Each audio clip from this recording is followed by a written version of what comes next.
Bonjour, je vous retrouve aujourd'hui avec un nouveau tuto vidéo pour la fée du scrap. Aujourd'hui, je vais scraper ce petit lapinou trop mimi. Nous approchons de Pâques. Et du coup, je trouvais que voilà, travailler ce petit lapin en réalisant une petite carte de Pâques avec vous, ça pourrait être sympathique.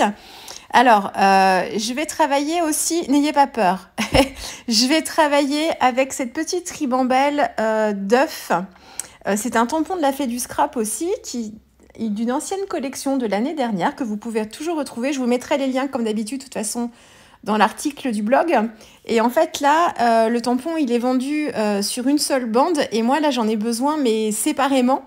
Pour pouvoir me faire des tamponnages, vous allez voir, je vais travailler la technique de résiste et je vais mixer en fait les tailles d'œufs sur mon fond de page. Et pour faire ça, j'étais plus à l'aise, bien sûr, en les ayant seuls, enfin vraiment les uns séparés des autres.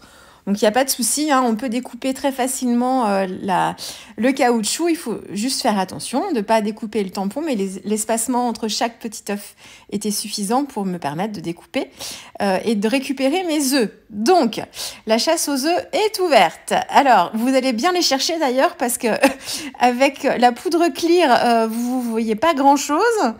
En fait, j'y suis allée par étapes. J'ai commencé par travailler avec du plus gros jusqu'au plus petit. Donc j'ai travaillé d'abord la taille, donc la plus grosse, en tamponnant de façon un petit peu aléatoire. J'ai essayé d'espacer mes tamponnages, donc avec la Versamark. J'ai essayé d'en mettre aussi pour que ça fasse comme si j'avais découpé un papier imprimé. Donc il y a des motifs qui sont aussi coupés en bord de page pour pouvoir justement donner l'impression qu'on a vraiment, que c'était un papier imprimé et qu'on a découpé dans le papier imprimé. Et j'y vais comme ça, en fait, donc du plus gros jusqu'au plus petit.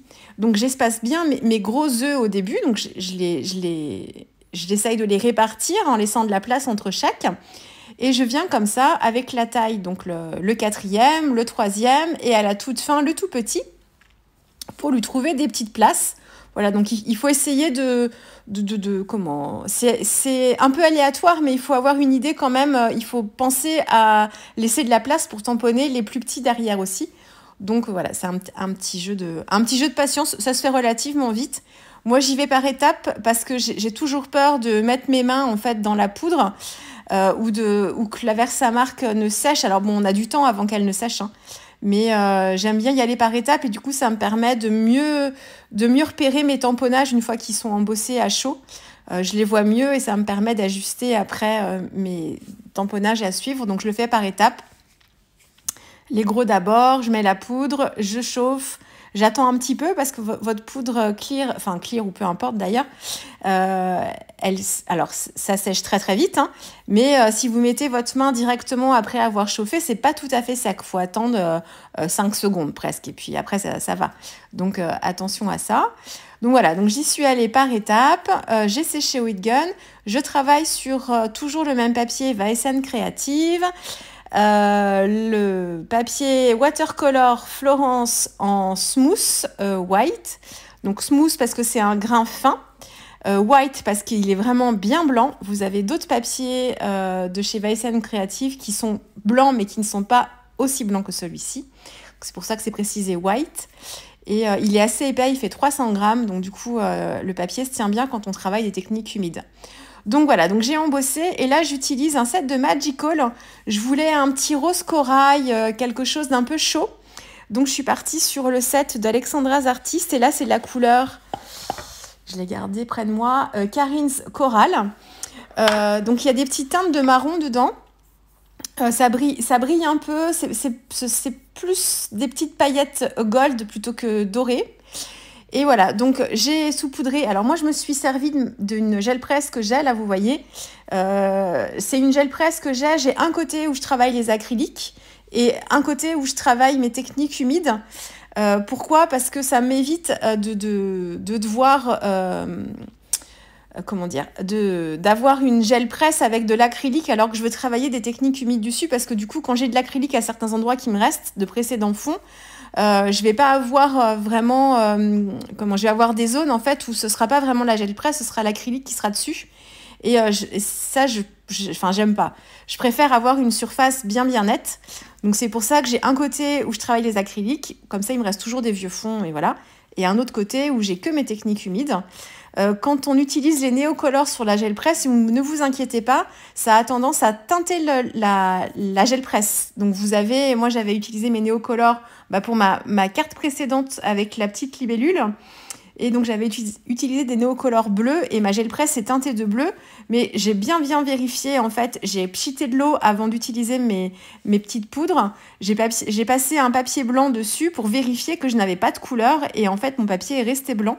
Donc c'est vraiment juste la gel press qui se colore, mais il n'y a pas d'inquiétude. Ça fonctionne toujours très bien derrière. Et voilà, ça fait partie du jeu. Donc j'utilise la gel press. Vous pouvez très bien utiliser un petit morceau de plastique. Vous mettez vos poudres, vous pchitez de l'eau, vous remettez votre plastique sur votre fond. Ça marchera exactement pareil, d'autant que là, j'ai appuyé un peu trop fort sur mon papier et en fait, j'ai pas eu les petits effets que j'aime bien quand j'utilise la gel press avec les techniques humides. Donc là, franchement, elle n'était pas utile. Un papier plastique aurait largement suffi. Donc voilà, c'est un accessoire ici qui n'est pas du tout indispensable. Donc la petite technique du plastique froissé, comme je vous montre souvent, ça fonctionne très très bien. Donc ça c'est pour mon fond. J'ai épongé avec un essuie-tout au niveau des œufs pour enlever l'excédent en fait de pigments. C'est pas forcément essentiel. Si vous n'enlevez pas l'excédent, surtout essayez de ne pas sécher au heat gun. Laissez sécher à l'air libre et vous reviendrez avec une petite lingette, essuyez sur les parties qui sont embossées à chaud pour venir enlever en fait le pigment qui serait resté sur votre embossage. Si vous laissez les pigments et que vous séchez au heat gun, vous allez faire fondre un petit peu la poudre à nouveau et les pigments risquent de s'incruster un petit peu dans votre embossage. Comme la poudre se ramollit, les pigments ont tendance à se fixer un petit peu plus dessus. Donc, pas obligé d'éponger avec un essuie-tout. Vous pouvez très bien laisser sécher comme ça. Et avec une petite lingette légèrement humide, vous venez essuyer le dessus en fait, de l'embossage. Et vous allez enlever le pigment. Si vous chauffez, il faut faire attention. Vous risquez de marquer votre embossage. Le petit point technique. Ensuite, mon petit lapinou, trop mignon. Alors, je suis partie, je voulais le faire beige et en fait, j'ai été influencée sans m'en rendre compte par mon fond et je l'ai fait beige rosé. Donc, il est, vous allez voir que j'essaye de trouver après une petite astuce pour qu'il ressorte bien, mais en fait, il est exactement de la même couleur, mais même, je le regarde là, je l'ai pas fait exprès, mais il est exactement de la même couleur que mon fond. J'ai utilisé des néocolores pour la colorisation. Je suis partie pour l'intérieur des oreilles sur un rose. Il s'appelle Eurose, tout simplement. C'est le 0,81. Et ensuite, pour le pelage, j'ai utilisé une sienne brûlée. C'est le 0,69. Et ensuite, pour son petit poitrail, là, sous son petit cou, j'ai utilisé un petit peu de... je ne sais plus si c'est le rose mélangé avec la couleur chair. La couleur chair, c'est la 0,42. Ou si j'ai fait la couleur chair avec un petit peu de marron. Je ne sais plus très bien, mais c'est très, très, très léger. Je pense que j'ai dû prendre le marron quand même. Mais très, très, très léger. J'ai utilisé mes pinceaux à réservoir. Vous avez vu, j'en ai plusieurs là à côté de moi. Je vous le dis à chaque fois, pardon, mais c'est pour celles qui découvrent les vidéos de la fée avec celle-ci. Je prends peu importe. J'ai des pinceaux à réservoir Derwent. J'ai des pinceaux à réservoir que j'ai achetés à la fée du scrap qui ne sont pas des Derwent, mais qui sont tout aussi bien. Je prends le premier qui me vient. Ce qui m'intéresse là, c'est d'avoir une pointe fine et une pointe moyenne. J'ai utilisé que la moyenne ici. Il me semble. Il me semble que oui. La moyenne m'a suffi. Attention, la moyenne, quelquefois, il y a un peu trop d'eau. Faut réussir à doser un peu et à gérer ça. Et la pointe fine, quelquefois, il n'y en a pas assez. Donc, il faut mixer entre les deux. Ce sont deux tailles de pinceaux qui sont très, très utiles en colorisation de tampons. La pointe large, moi, je m'en sers très, très peu parce que quand je veux faire des fonds, j'utilise mes pinceaux d'aquarelle et je ne prends pas les pinceaux à réservoir pour ça. Donc, je ne me sers jamais des larges, mais la fine et la moyenne, par contre, très souvent. Donc, voilà. Donc, j'ai colorisé mon petit tampon, oui, mon petit lapin. J'ai repris les détails, comme les Neocolor 2 sont assez crayeux, un petit peu comme les aquarelles Prima dans la série Pastel ou vos oxydes. Ça a tendance à atténuer un petit peu les traits du tampon. Donc, je suis revenue avec un petit crayon noir pour rematérialiser un petit peu les traits et pour donner un petit peu plus de contraste au petit lapin. Et puis, j'ai dû mettre à ce moment-là peut-être des traits de Posca pour donner des petits coups de lumière. J'ai déchiré le bas du tampon parce que le bas du tampon n'est pas dessiné et moi j'aime bien en fait déchirer comme quand on a cet effet-là, quand il n'y a pas de limite en fait, quand il n'y a pas de trait, moi j'aime bien déchirer mes motifs comme ça. Je le fais souvent aussi avec des motifs de poupettes où on n'a que la tête, ou à la limite un petit peu le haut du corps mais pas le bas. C'est une habitude que j'ai. Voilà. Et du coup, oui, comme je me suis retrouvée avec une couleur de lapin exactement de la même couleur que mon fond, il me fallait quelque chose pour qu'il se détache mon petit lapin du fond, mais je voulais pas une couleur qui tranche. Je voulais rester dans ce camaïeu-là. Donc en fait, je suis partie sur un petit papier de soie. Donc là, vous récupérez bien les papiers de soie qui sont dans vos colis fait du scrap. Ils vous sont très précieux parce que du coup, vous pouvez les utiliser après sur vos réas de scrapbooking. Donc là, j'ai donc un papier de soie, j'ai tamponné à la Versafine clair noir un tampon texte non monté aussi de la Fée du Scrap. Et je me suis fait des bandes comme ça. Qu'est-ce que je fais? Je suis partie. Bon, pardon, j'ai pas coupé cette partie-là. Je sais pas ce que je fais. J'étais partie nettoyer quelque chose, sûrement. Ou l'un de mes deux enfants qui m'appelait, sûrement aussi, c'est peut-être ça. Bref, me revoilà. Le papier... Ah non, j'étais en train de découper mes lettres de Big Shot, à la Big Shot. J'étais pas bien loin. Oui, donc tamponné à la Versafine clair noir sur du papier de soie. J'ai froissé mon papier de soie. J'ai appliqué donc un grand morceau froissé et un tout petit morceau aussi, un petit peu pour donner un petit peu d'épaisseur.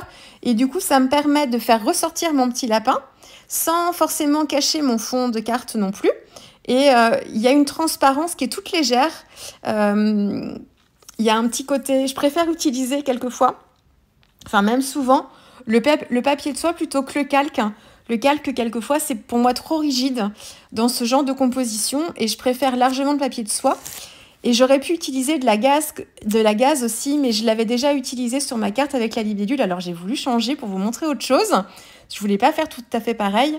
Et c'est pareil, mes mises en page de cartes, elles sont souvent faites comme ça, c'est-à-dire avec un élément tamponné fort, avec une colorisation, pour vraiment le mettre en valeur.